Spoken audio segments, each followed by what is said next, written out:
Today on Rappler, the Commission on Elections allows pro-Aquino group Akbayan to run in the 2013 polls.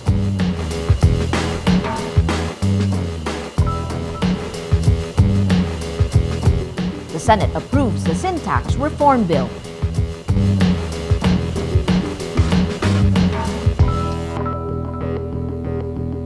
And world leaders call for a truce in Gaza as the death toll rises.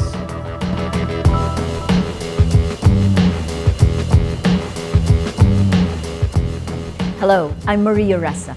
Welcome to Rappler, your social news network. The Senate approves the sin tax reform bill on third reading Tuesday. It's 15 years it took to pass the Senate. On Monday, the Senate agrees in principle to raise an additional 40 billion pesos in revenues from sin products. The 40 billion peso target is dubbed the crux of the bill. It's the figure in the palace-backed version of the bill sponsored by Senator Franklin Drilon. Drilon says the agreement makes it easy for the bill to be approved on Tuesday. During the session, Senator Ferdinand Marcos Jr. says the agreement on the 40 billion peso target is not unanimous. He says he does not agree with the amount because he feels the figure is not realistic. The Commission on Elections allows partyless group Akbayan to run in the May 2013 polls, despite criticism the group is no longer marginalized. Various other groups earlier asked COMELEC to disqualify Akbayan because of its political ties with the Aquino administration. Commissioner Rene Sarmiento says Akbayan has a long track record of representing the marginalized from the bills and laws passed in Congress. COMELEC Chair Sixto Brillantes Jr. and Commissioner Lusanito Tagle dissent from the majority ruling, while Commissioner Grace Padaka abstains from voting. Brillantes says Akbayan is multi-sectoral and a political party. The poll body also allows activist group Bayan Muna to run in 2013. With a 198-8 vote, the House of Representatives passes on third and final reading the K-12 bill that will add 2 years to the country's 10-year basic education. 8 lawmakers vote against House Bill 6643, which will institutionalize the 12-year educational system. The Education Department launched the program in 2012. It requires students to go through kindergartens, 6 years in elementary school, 4 years in junior high school, and 2 years in senior high school. The main index of the Philippine Stock Exchange reaches a new record high for the 26th time in 2012. On Tuesday, the PSE Composite Index pierces the 5,500 level for the first time, eclipsing the previous high of 5,473.61 on November 6. The PSEI inched up 51.03 points to close at 5,500.58. It also hit a new intraday record high at 5,510, again beating the November 12th intraday all-time high of 5,473.61. The National Telecommunications Commission orders mobile phone operators to cut and refund text message fees to its subscribers. NTC wants text charges lowered to 80 cents from the current 1 peso fee and the 20 centavo difference refunded. NTC says the reduction comes from a memorandum circular ordering phone operators to reduce their interconnection charges. The Justice Department will issue a subpoena against 44 officers and members of the Aman Futures Group. More than 50 complaints are filed against the group, which duped about 15,000 people in Pagadian and other cities in Mindanao. Authorities have yet to track down the group's founder, Manuel Amalilio, who left for Malaysia on November 14th. Prosecutors will also hold a separate preliminary investigation on cases linked to the pyramid scam of the Jacob Coco Rasuman group. In related news, President Benigno Aquino offers 4 tips to avoid pyramid scams. 1. Step back if you can't explain how the interest is earned. 2. Be wary if it seems too good to be true. 3. Listen to government warnings. And 4. Don't trust initial returns. The Philippine military is investigating the alleged role of 3 foreign women in a communist guerrilla ambush that left 7 soldiers dead last weekend. A military spokesman says 3 white women were seen with a New People's Army guerrilla unit that clashed with soldiers in the northern province of Isabela on Saturday. He says the identities, nationalities, as well as the motives of the Caucasian women are not yet clear. The Gaza death toll rises to over 100 after an Israeli strike kills 30 people on Monday. UN Chief Ban Ki-moon joins international efforts to end the violence. The UN chief is pushing for a ceasefire. Hamas chief Khaled Mashal says his movement is committed to secure a truce but insists Israel must lift its 6-year blockade of the Gaza Strip. The Israeli army says 42 rockets strike Israel and another 19 are intercepted by the Iron Dome defense system. U.S. Secretary of State Hillary Clinton will visit Israel, Egypt, and Ramallah as the United States pushes to avoid an escalation of the Gaza crisis.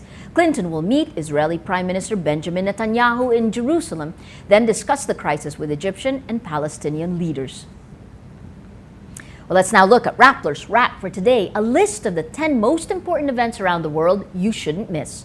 At number 8, Colombia's leftist FARC rebels declare a unilateral 2-month ceasefire on November 19th as they begin talks with the Bogota government on ending Latin America's longest-running insurgency.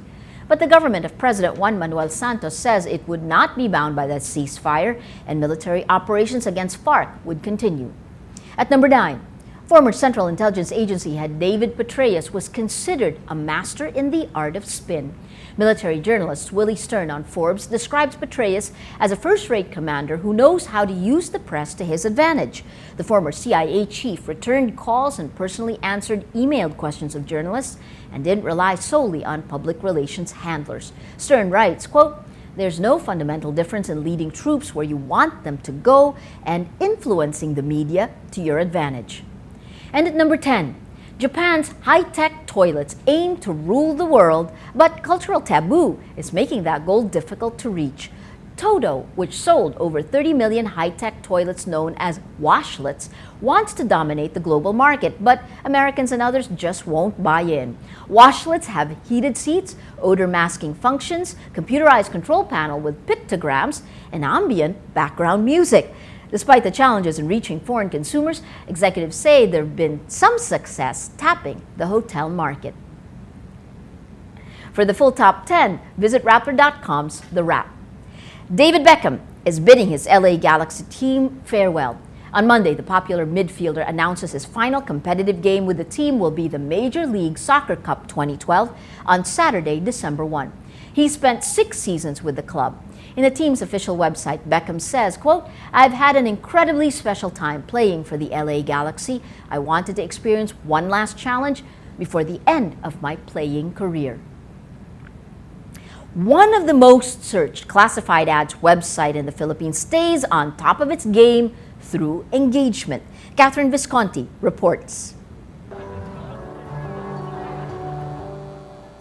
This towering skyscraper is a long way from the garage where RJ David and his wife started their online tech company. RJ runs Sulit, the Philippines' most popular classified ad site, where Filipinos buy and sell cars, gadgets, and even condos. He gives Rappler a look inside his company and tells us the secrets to his success. It's being agile. It's in the DNA of the company. Changes, we embrace change. A mechanical engineer, he is the company's first full-time employee and coded the site himself. He embraced rapid evolution, enhancing features users liked and dropping those they didn't. The result is one of the most searched websites in the Philippines. Walking through the company feels like stepping into an office in Silicon Valley. Programmers work in the dark to focus on the glow of their computer screens. 40 internal servers are online solely for testing new features. This definitely doesn't look like a traditional Filipino office. Video games, a treadmill, a ping pong table in the kitchen. Hours are flexible, but all employees have to be in the office between 2 and 5 p.m. It's easy to see why Sulit has no problem keeping its employees. We have a very good technical team, and they have been offered even double their salary, and they didn't leave. We just have to give them 3 things. It's actually written on my board. It's mastery, autonomy, and purpose. Enough salary and give them those 3 things. It will make them happy on the work that they're doing. Sulit directly employs 70 Filipinos and indirectly provides jobs to hundreds more like Jose. In 2011, he started out selling 2 used iPhones on Sulit. Now he sells a minimum of 40 iPhones and 60 iPads a month.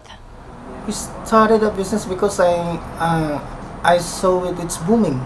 My phone rings and rings, and there's a lot of inquiry for the gadgets. Of course, from small, you wanted to make it big.